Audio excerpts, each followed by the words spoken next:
What if everything you believe is a lie?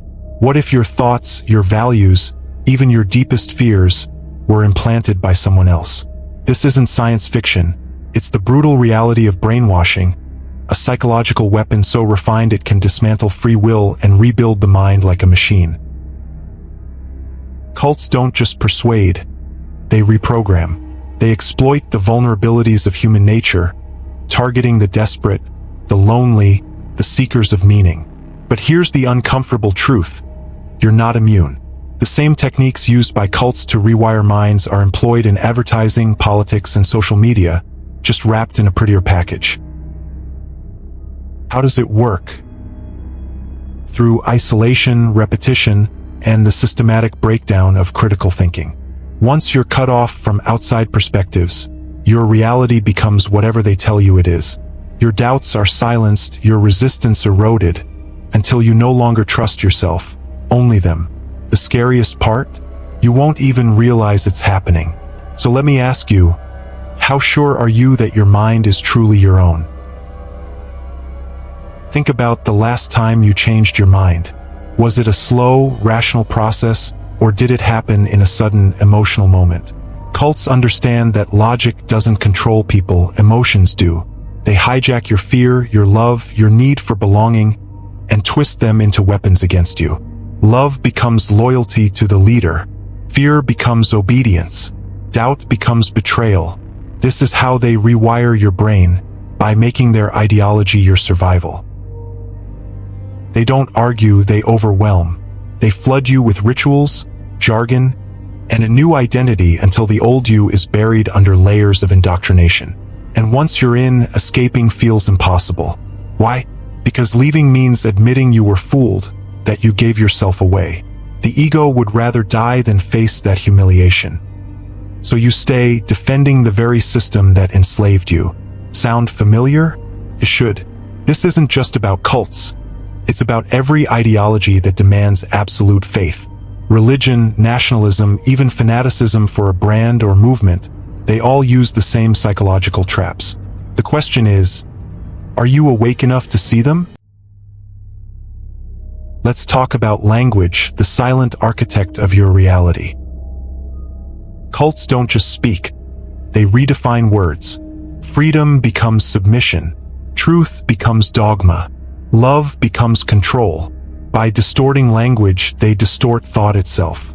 You can't question what you can't articulate. This is why cults invent their own terminology, to trap you in a linguistic maze where every exit leads back to them. And here's the kicker, you're living in this maze right now. Every ideology, every institution has its own loaded language designed to shape how you think. Patriotism, woke, conspiracy theorist. These aren't neutral words. They're psychological triggers, engineered to provoke emotion and shut down critical thought. Once you accept their definitions, you've already lost. So ask yourself, who controls the words you use? Who benefits when you repeat their narratives without question? The battle for your mind begins with the language you accept. If you don't own your words, you don't own your thoughts. And if you don't own your thoughts, you're just a puppet waiting for someone else to pull the strings. Ever wonder why cults demand absolute commitment? It's not just about control, it's about cognitive dissonance. The more you invest in a belief, the harder it is to abandon it. This is the sunk cost fallacy weaponized. Cults force you to sacrifice your money, your relationships, your dignity, because once you've given so much, admitting it was all a lie is unbearable. So you rationalize, you double down, you convince yourself the suffering is worth it. This isn't just cult psychology, it's human nature. People stay in abusive relationships, dead-end jobs, and failing ideologies for the same reason. They've invested too much to walk away. The cult knows this. They know the human mind would rather invent excuses than face the pain of wasted effort. So they make you bleed for the cause, knowing the blood itself will bind you to it. And here's the chilling part. You're doing this right now in some area of your life. What belief are you clinging to because walking away would mean admitting you were wrong? What sacrifice are you justifying because the truth is too costly? Wake up. The price of denial is always higher than the price of truth. What's the difference between a cult and a culture? Not as much as you'd like to think. Both thrive on shared myths, rituals, and the suppression of dissent. The only real difference is scale and social acceptance. Cults are small, despised, and overtly manipulative. Cultures are large, respected, and subtly coercive. But the mechanisms are the same: identity fusion, us versus them thinking, and the punishment of heretics. Think about it. Challenge a cult leader and you're excommunicated. Challenge a mainstream dogma and you're cancelled, ridiculed, or silenced. The tactics are identical, only the execution varies. This isn't an accident. It's the inevitable result of group psychology. Humans are tribal creatures, and tribes survive by enforcing conformity. So the next time you dismiss cult members as crazy, ask yourself, what beliefs do you hold that you've never questioned? What group are you part of that you defend unconditionally? The line between devotion and delusion is thinner than you think. And the first step to freedom is realizing you might already be on the wrong side of it. Here's a hard truth. You don't need chains to be enslaved. All you need is a mind that's been trained to fear freedom. Cults don't just control behavior. They instill a terror of independence.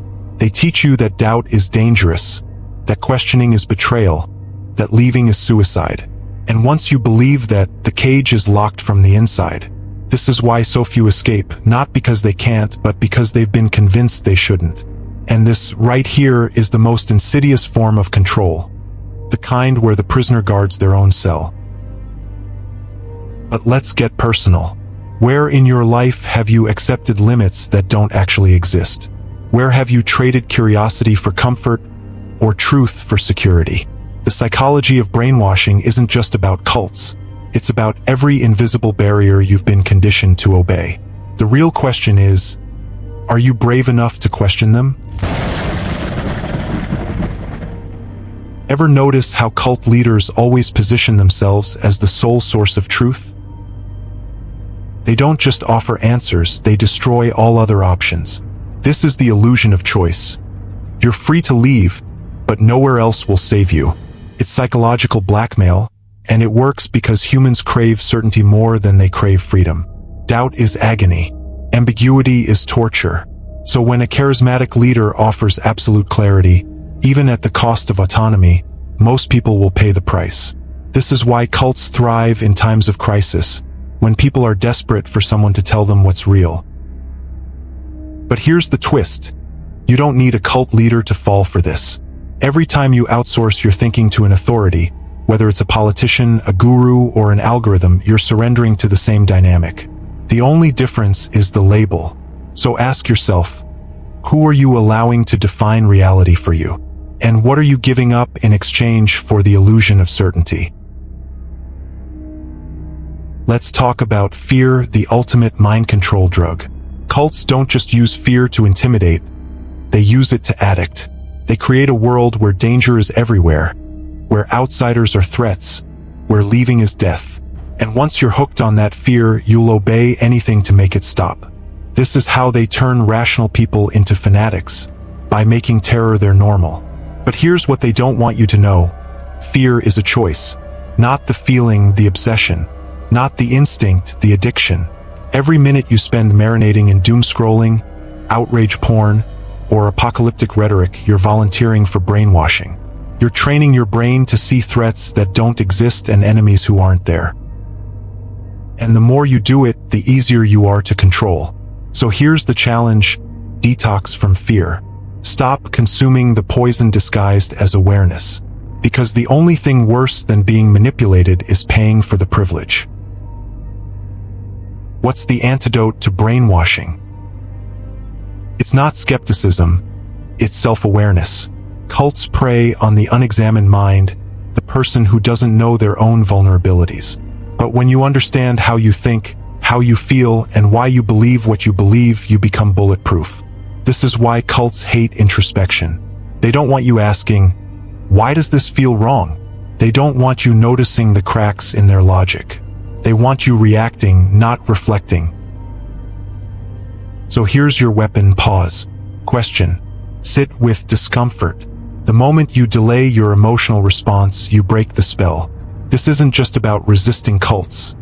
It's about reclaiming your mind from every form of manipulation. Because the truth doesn't fear scrutiny. Only lies do. So the next time you feel that surge of certainty, that rush of righteous anger, ask yourself, is this really me? Or is this what they want me to feel? The answer might terrify you, but it will also set you free. At the end of the day, brainwashing isn't about intelligence, it's about influence.